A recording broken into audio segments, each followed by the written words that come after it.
Hey, what's up, everybody? It's Stephen A. Williams, president and founder of the creditrepairshop.com. Thank you for your time, and I'm going to talk about a summons. Uh, Individual is trying to get a settlement on a collection that they owe, and they had a question about when they offer a settlement in the collection attorney or the lawyer for the plaintiff asked them to fill out financials. Should they fill out those financials? They were like, is that necessary?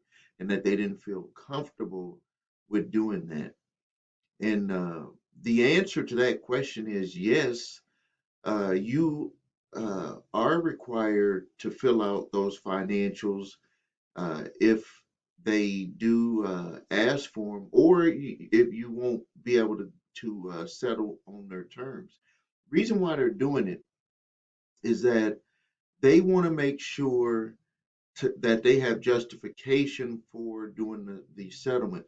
But one of the things that might surprise you, that really might surprise you about when the financial documents are turned over, is that they don't even really, and I don't want to say 100% that this happens, but they don't even really go through them.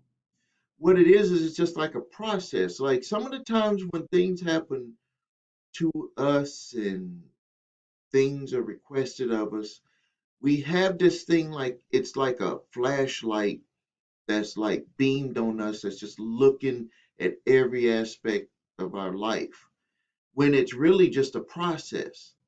And I think that that's what makes it hard for people to make it through credit repair because they think that when they got bad credit and everything is going wrong for them, nothing is happening, and it's like when letters are sent out, nothing happens. It comes back verified. It's like everything is just not happening for me. That's how that person feels when they really have to just kind of back up and look at it as a big picture and maybe even put yourselves in the opposition's shoes and look at what they have to do. And what really happens with a lot of stuff, not just with credit and debt, with a lot of stuff in life, is that it has to run through a process.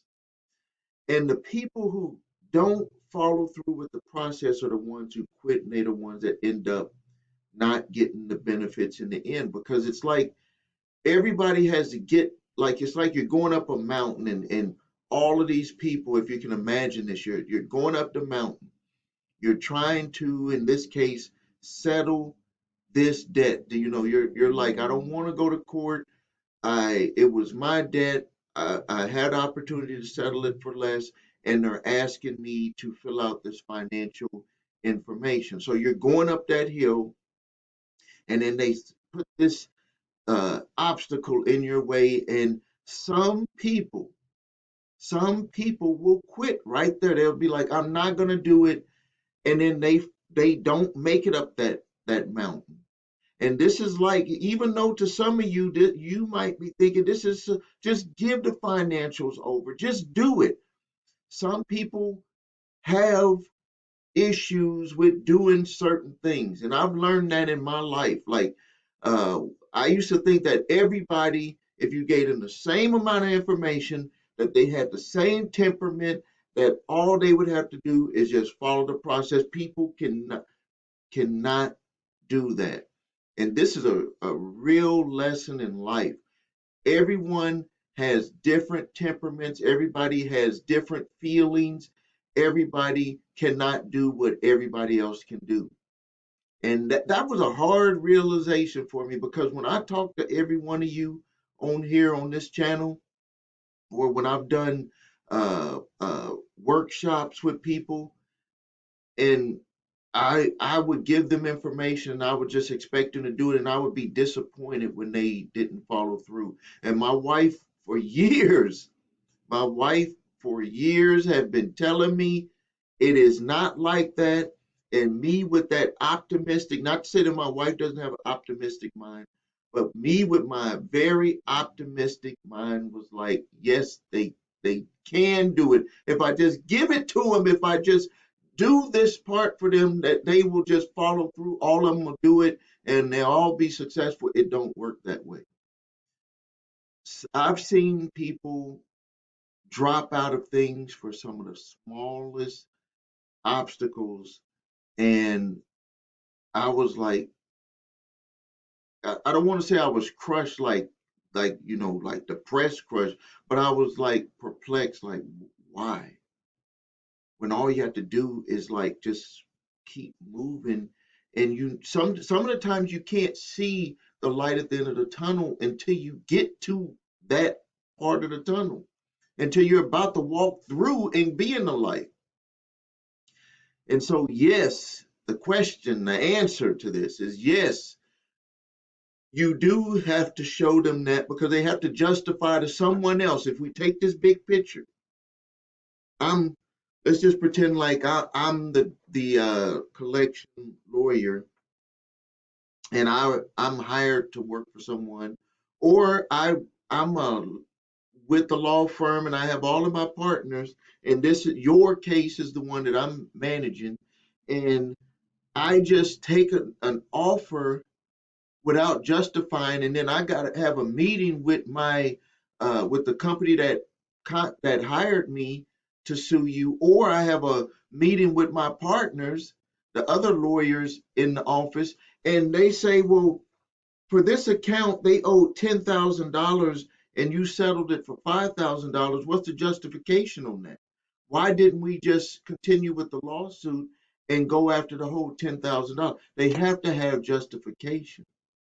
And if you look at things with that type of picture, that type of lens, you will understand why certain processes have to go through, and that there's pieces of that process that you cannot control, that you're going to have to work within that process to get to the ultimate goal, which is for this individual is to get the settlement that she wants.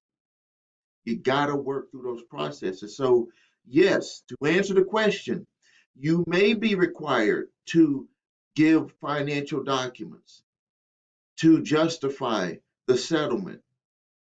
And from personal experience with working with my own self when I had to get out of debt and working with clients, is that the higher the discount on the original balance, the more they ask for documentation. The the lower let me rephrase that. The more of a discount that they give you. So if you owe 10,000 and you start backing that away, 50%, 30%, 20%, they want financial documentation to justify it. When you're up over into the 60, 70 and higher percentages, they don't usually ask for any financials. Now, some, if they're hired by either another collection agency or they're hired by the original creditor, they may always be required to provide financials just so they have documentation that they did their job if any issues come up between them on why they gave that settlement offer. So I hope that answered your question. Well, I know it answered your question. That answered your question about that now, and I know that that's valuable content for anybody else that's in that situation. Please like this video. Please subscribe to the channel. I want to get the numbers up. Please share, ask your questions. I have more time now, so I've been in the comment boxes answering questions, and I also answer them in videos. If you need help with your credit, please visit us at thecreditrepairshop.com. Watch the video, What Makes Us Different. I display my 8-point validation process and my 2-phase settlement process to get your credit repaired from A to Z. It's not just about disputing, it could also entail doing settlements. If you need your credit reports and scores, please go to the website www.scores.com. Get your credit reports. That's where everything starts. If you need my statute of limitations letter, which you should always make sure if you have a debt collector coming after you that it is not past legal statute of limitations to collect. It's different for every state. You can check that out on my website to see the statute of limitations for every state. And I give you my cease desist collection activities letter, statute of limitations letter, and the debt validation letter. Links to those are below this video. Thank you for your time. This is Stephen A. Williams, President and Founder of the CreditRepairShop.com.